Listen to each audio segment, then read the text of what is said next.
Assalamualaikum warahmatullahi wabarakatuh. Jumpa lagi dengan saya, Budian, guru kelas 6A MI Sunan Kalijogo.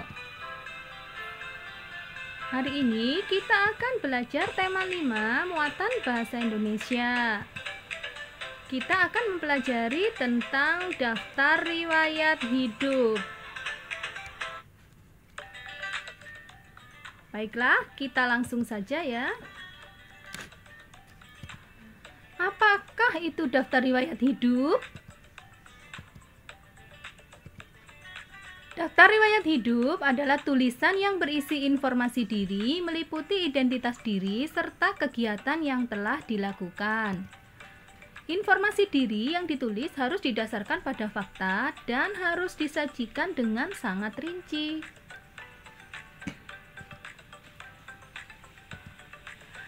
Lalu apa tujuan menulis daftar riwayat hidup?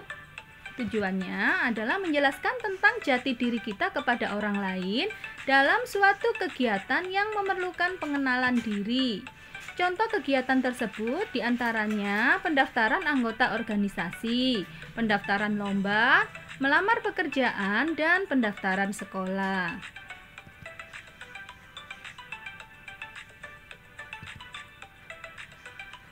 Bentuk daftar riwayat hidup ada dua. Yang pertama, daftar riwayat hidup ditulis dalam bentuk singkat. Penampakannya seperti formulir, informasi disusun dalam bentuk poin-poin dan disusun berderet dari atas ke bawah dengan berurutan. Penulisan daftar riwayat hidup dalam bentuk singkat paling sering dijumpai di masyarakat. Jadi penulisan dalam bentuk singkat ini sering sekali digunakan ya. Kemudian yang kedua yaitu dengan bentuk narasi. Dalam bentuk narasi, daftar riwayat hidup disajikan dalam bentuk paragraf atau tulisan memanjang. Kemudian, daftar riwayat hidup dalam bentuk narasi ditulis menggunakan kalimat lengkap. Jadi lebih seperti kita mengarang ya. Nah, apa saja yang harus ditulis dalam daftar riwayat hidup? Yang pertama adalah identitas diri. Identitas diri ini meliputi nama, alamat, usia, tempat tanggal lahir, serta kontak yang dapat dihubungi. Kemudian yang kedua yaitu riwayat pendidikan. Merupakan daftar yang berisi informasi pendidikan yang pernah atau sedang ditempuh. Pengalaman berorganisasi atau kepanitiaan. Meliputi kegiatan atau organisasi yang pernah diikuti semasa sekolah hingga saat ini, seperti misalnya ekstrakurikuler, komunitas, dan seminar. Kemudian ada prestasi, meliputi berbagai penghargaan yang pernah diraih hingga sekarang. Keterampilan, berisi keterampilan yang dimiliki seperti keterampilan berbahasa asing, bermusik, berolahraga, atau keterampilan dalam bidang teknologi. Kemudian ada riwayat pekerjaan, meliputi pengalaman bekerja dari awal hingga sekarang. Nah, hal utama yang harus ditulis dalam daftar riwayat hidup adalah yang terutama yaitu identitas diri dan riwayat pendidikan. Selanjutnya untuk pengalaman berorganisasi atau kepanitiaan, prestasi, keterampilan, dan riwayat pekerjaan disesuaikan dengan tujuan kita menulis daftar riwayat hidup. Jadi kalau kita mau melamar pekerjaan, otomatis yang harus ditambahkan yaitu riwayat pekerjaan atau mungkin keterampilan. Kalau kita mendaftarkan organisasi, tentu saja pengalaman berorganisasi atau kepanitiaan harus ditulis. Atau jika kita mendaftar sekolah atau mendaftarkan lomba, prestasi juga harus ditulis.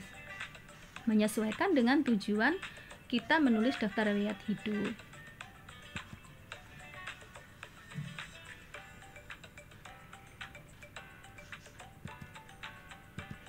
Nah, berikut ini contoh daftar riwayat hidup bentuk singkat. Nah, seperti ini. Nah, ini yang sering digunakan di masyarakat. Biasanya dilampirkan ketika pendaftaran sekolah, pendaftaran organisasi, lomba, atau mendaftar atau untuk melamar pekerjaan.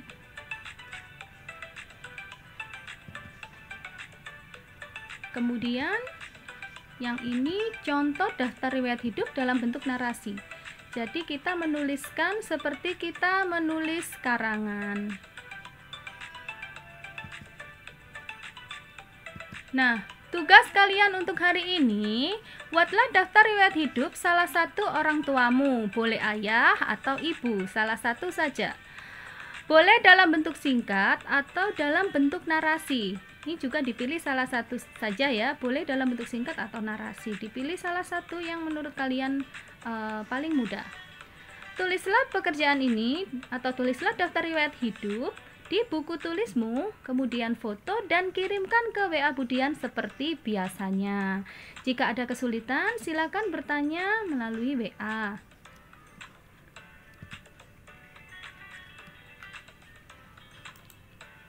Demikian tugas untuk hari ini. Kurang lebihnya saya mohon maaf. Terima kasih dan wassalamualaikum warahmatullahi wabarakatuh.